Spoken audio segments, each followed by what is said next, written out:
I'm Barbara, and I'd want to tell you about my life, how it began so brilliantly and then took unexpected turns. David, my spouse, was a relaxed man who inherited his father's little French restaurant. My grandma left me a comfortable home, which we moved into. We received our son, Richard, and began our family there. When Richard was asleep in the early years, David and I would sit on our back porch in the evenings. We discussed our future plans, including possibly having another child and saving for a larger home. While I fantasized of providing Richard with the best education possible in the hopes that he would be able to attend college without having to deal with student loans like I did, David always saw it while holding a drink. Life was easy and joyful. However, things evolved over time. David appeared happy to maintain the restaurant the same, while I advanced in my job. It continued to be nice and tiny, but its revenue was insufficient. I mentioned it one evening when I was washing up after supper. "David, have you thought about adding new items to the menu or making some changes to attract more customers?" David said, "Why fix what isn't broken?" while cleaning a plate a bit too vigorously.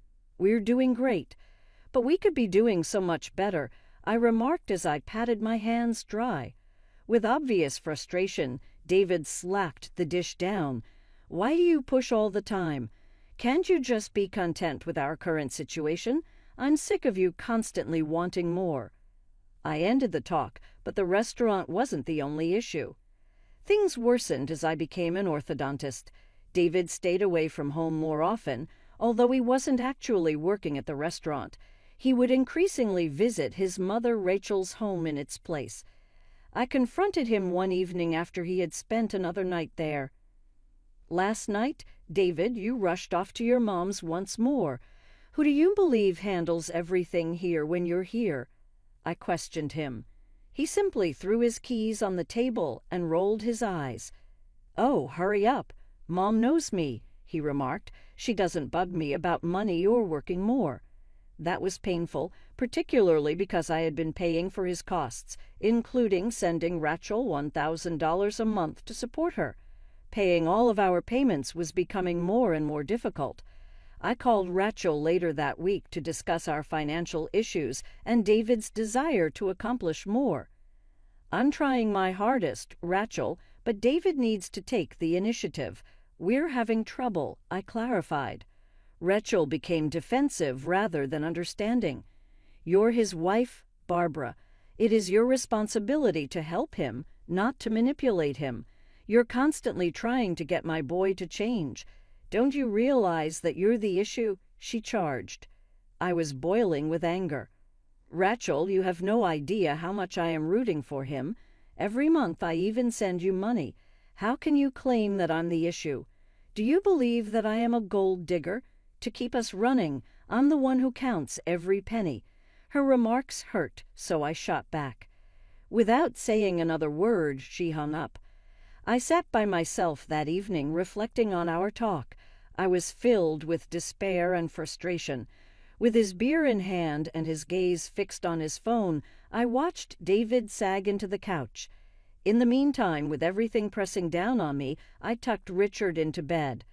At home, things had only gotten more difficult. David had to fire his staff, one by one after his restaurant began to fail, leaving him alone in a quiet area of town, preparing pizzas. Even nevertheless, the company continued to fail until he was unable to maintain even the lights.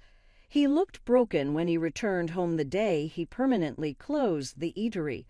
Defiance, however, was another element that was visible in his eyes. "It's not over yet." As he hung up his apron for the final time, he tried to remain strong and stated, "It's just a setback." Bills were all over the kitchen table, creating an unavoidable mess as I sat there. "A failure, David. The eatery is closed." I said, "We need money, and we need it now." He stiffened, his pride wounded. "I'll find something, but I won't take just any job. I have my standards. I was a business owner," he said. I let out a frustrated sigh. "And what does that mean now, David? We don't need standards. We need money." He shook his head.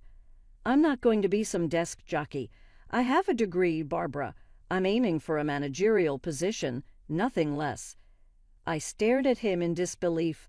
"Your business just failed, and you think you can walk into a high-paying job just like that?" I snapped. He didn't answer. Instead, he stormed out, probably heading to his mother's house. That's what he did now. Whenever things got tough, he disappeared. The weekend didn't bring any relief. Instead, his mother Rachel barged in with her usual demands. She arrived just as I was making lunch, her timing as perfect as her nerve. "Barbara, you need to talk to your bosses. Get David a good job at your company. He deserves it," she said, like it was the easiest thing in the world. I let out a short, sharp laugh. "Rachel, that's not how it works. I started at the bottom and worked my way up. They don't just hand out top jobs because I ask," I said. She narrowed her eyes. "You just don't want him to succeed. Afraid he might overshadow you, huh?" she accused. I took a deep breath, keeping my voice calm despite my frustration.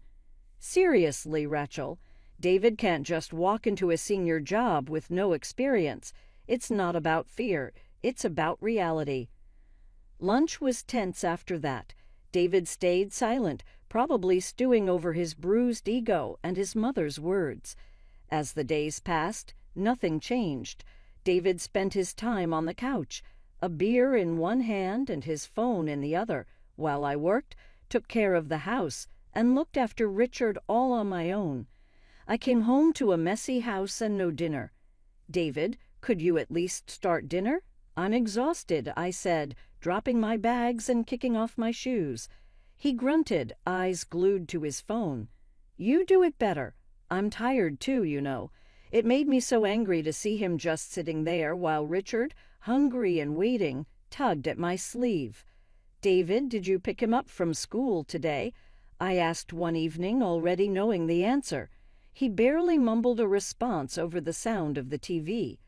Thankfully, my mom, who lived nearby, had stepped in to help since David had started neglecting even the basics. "David, he's your son too. He needs you," I said, trying to keep my voice calm, though it was getting harder. This was usually the moment when he'd storm out, slamming the door behind him. And just like always, he disappeared, leaving me to handle everything alone. Then things got worse. I noticed money missing from my wallet. At first, it was just a few dollars, but soon entire bills were gone. One night, after checking again and finding more money missing, I confronted him. "David, have you been taking money from my purse?" His eyes shifted away before meeting mine again. "I needed some cash for beer," he admitted. "Beer? You're just taking money now." "Like a thief," I exclaimed. "How dare you call me a thief? I'm your husband." He shot back, his voice rising. Before we could argue more, Rachel burst in. It seemed she had overheard us, her face full of anger. "Barbara, all you care about is money. Can't you see he's struggling? You should be supporting him, not accusing him." "Support him by letting him steal from me? What about Richard? What about our bills?" I fired back, my voice getting louder, all the stress from the past months boiling over. David just sank back onto the couch, staring blankly at nothing while Rachel and I argued over him. In the end, she stormed out, and he said nothing. Then, as summer ended, Richard got sick. His fever spiked one night, and no amount of soothing or cool cloths seemed to help. I sat beside his bed, thermometer in hand, feeling completely alone. My heart sank with every beep of the thermometer. Richard's fever wasn't going down as usual. David was no help, glued to his phone on the couch. "David, can you check if we have any more fever medicine?" I asked, trying to stay calm. He grunted and slowly got up, but I knew it would be faster to do it myself. Richard whimpered softly, clutching my hand. Every second mattered. I kissed his forehead quickly and rushed to the kitchen.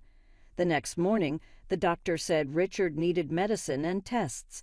"It's better to be safe," he advised, writing down his recommendations.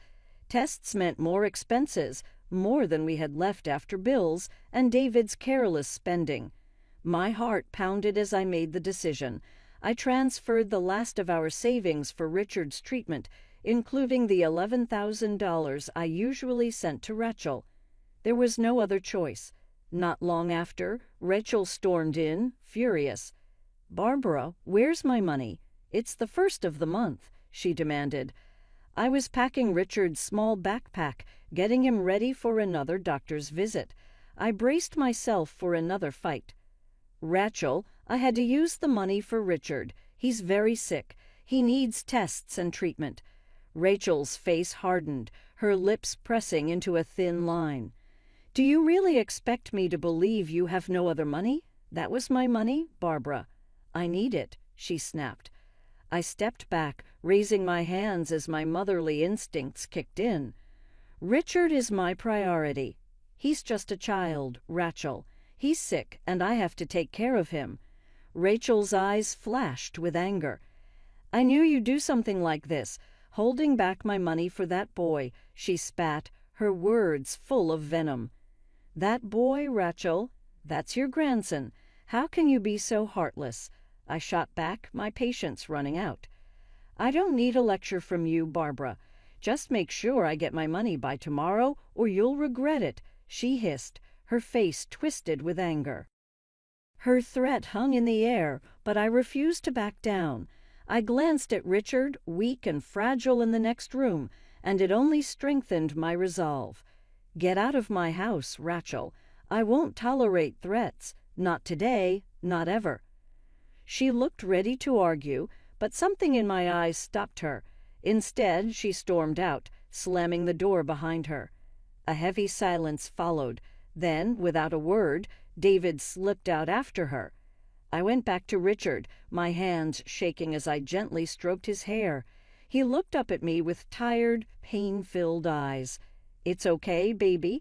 Mommy's here," I whispered, kissing his forehead. My determination grew stronger. The days blurred into endless hospital visits and sleepless nights.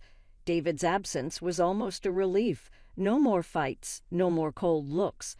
But after a week of quiet, I felt something was wrong. One Saturday afternoon, I checked my bank app. My heart dropped. Huge withdrawals had nearly emptied our savings. Panic filled me as I scrolled through the transaction history. Every withdrawal felt like a betrayal. I called David again and again, but he didn't answer. He hadn't picked up in days. Realizing what he had done, I blocked the card immediately to stop him from taking any more money. In that moment, I finally saw the full depth of David's selfishness. A week after he vanished, David came back, but he wasn't alone. Rachel was right beside him. They found me sitting on the living room floor, surrounded by Richard's toys and stacks of unpaid medical bills. "Barbara, we have news," David said, smirking. "I've won the lottery, $200 million. And no, you won't see a cent of it. I'm filing for divorce." The room spun. "What about Richard?" I managed to whisper. Rachel let out a cold, mocking laugh. "Oh, Barbara, always playing the martyr," she sneered. "You underestimated my son. Now he's rich, and you're nothing. He'll find someone better, someone younger." David nodded, grabbing a duffel bag from the floor. "Yeah, I'm moving in with Mom. You'll manage on your own, won't you?" he said with a smirk. Rachel smirked too, wrapping her arm around him. "Let him leave the gold digger to drown in her mess. We have better places to be," she said smugly. As they walked out, the door slammed behind them. Betrayal, abandonment, theft. David had walked away, leaving me behind with nothing but heartbreak and a mountain of problems. But as the shock faded, something else rose inside me. Determination. They thought they could break me, leave me with nothing. I wouldn't let that happen. With steady hands, I picked up my phone and called my lawyer. David had used our shared money to buy that lottery ticket, and I was going to fight for what was rightfully mine. "I want to contest the winnings," I told my lawyer. He was cautious but supportive. "It's going to be a tough fight, Barbara, but we'll give it everything we've got," he assured me.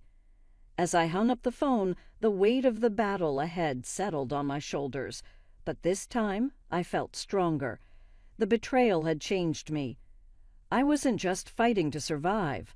I was fighting for justice, for myself, for Richard. As the court date got closer, my lawyer, Mr. Paul, and I worked nonstop. We gathered every piece of evidence, bank statements, financial records, anything that showed I had been the one supporting our home, while David contributed nothing. "Barbara, we have a solid case. The strongest point is that he used your bank card to buy the ticket," Mr. Paul reassured me as we sat in his office, surrounded by stacks of paperwork. With the hearing just days away, the tension in my life was constant. Then, only 5 days before court, David and Rachel showed up unexpectedly. I was in the kitchen while Richard played at my feet when I heard a door slam. Moments later, they burst through the front door, their faces red with anger. "You're really going through with this, suing your own husband?" David shouted, his voice echoing through the small room. Rachel jumped in right after, her tone sharp and bitter. "Greedy. That's what you are, trying to take money that isn't yours." I stood my ground, feeling Richard press against my leg for comfort. "It's not just David's money. He used our joint account, money that I provided, because he wasn't contributing," I said calmly. Their anger only fueled my determination. David's face twisted with disgust. "It's not about control, David. It's about fairness," I continued. "You left, remember? You and your mother mocked me, said I'd be left with nothing." They kept shouting, but I refused to let it turn into a full-blown fight in front of Richard. "You need to leave now," I said firmly. "We'll settle this in court." They stormed out, slamming the door behind them. And just like that, the house felt lighter, cleaner. I held Richard close, whispering to him that everything would be okay. The courtroom was tense. David sat across from me, his lawyer whispering in his ear, while Rachel glared at me with pure hatred.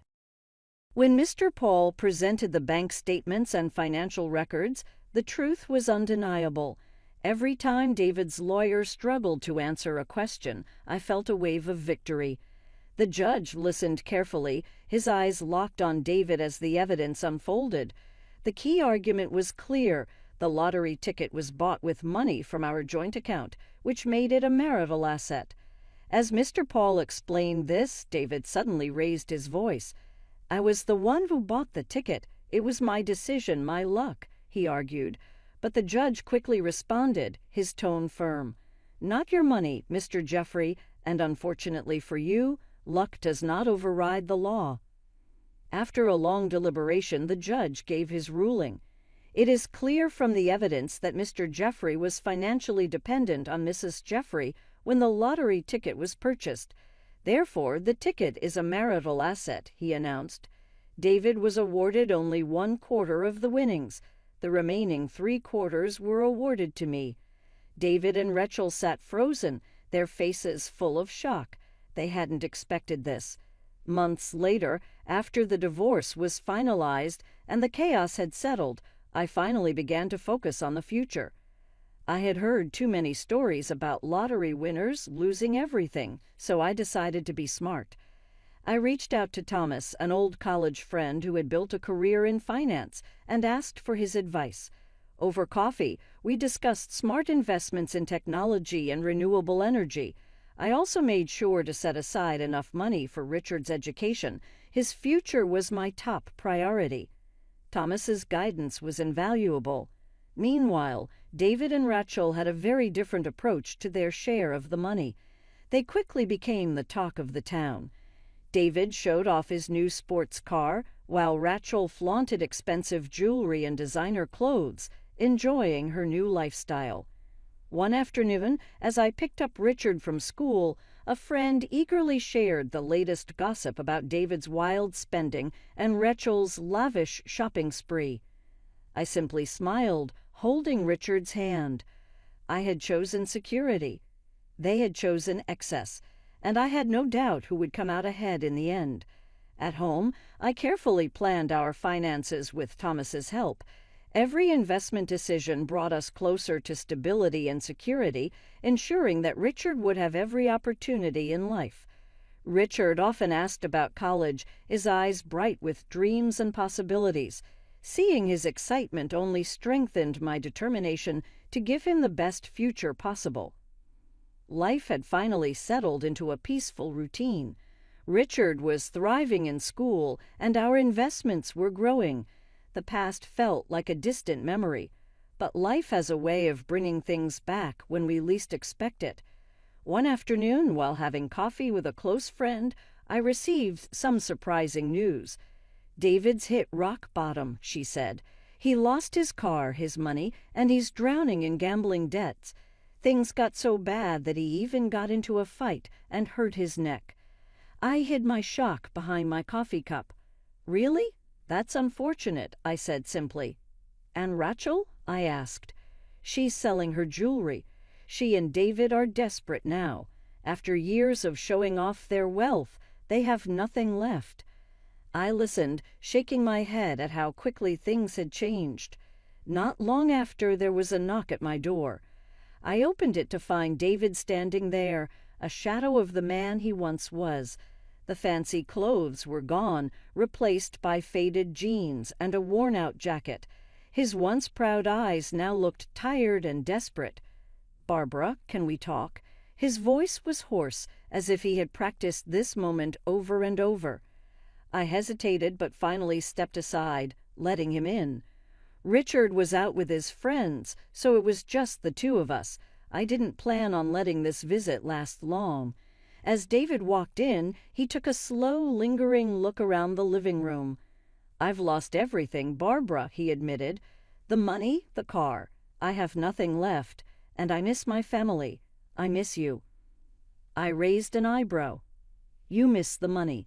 That's what you miss," I replied. "No, it's more than that," he insisted. "I've been thinking a lot. I was hoping maybe we could start over."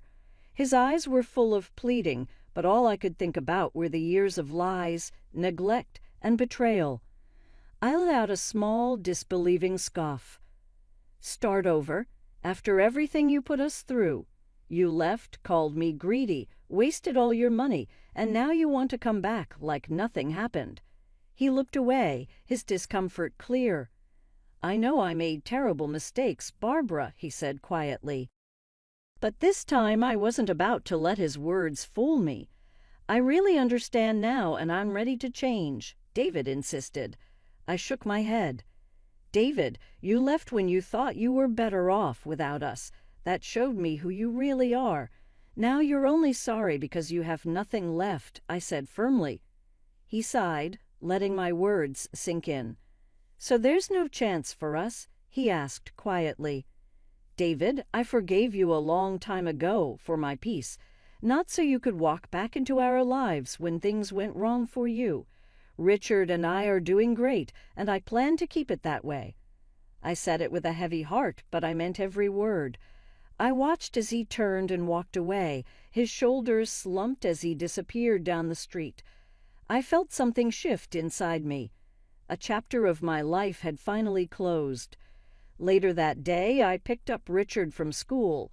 His laughter filled the car, warm and bright, reminding me of the real riches in my life. No lottery win could ever compare to the love, joy, and peace we had built. Our journey hadn't been easy, but it was ours, filled with moments that were truly priceless.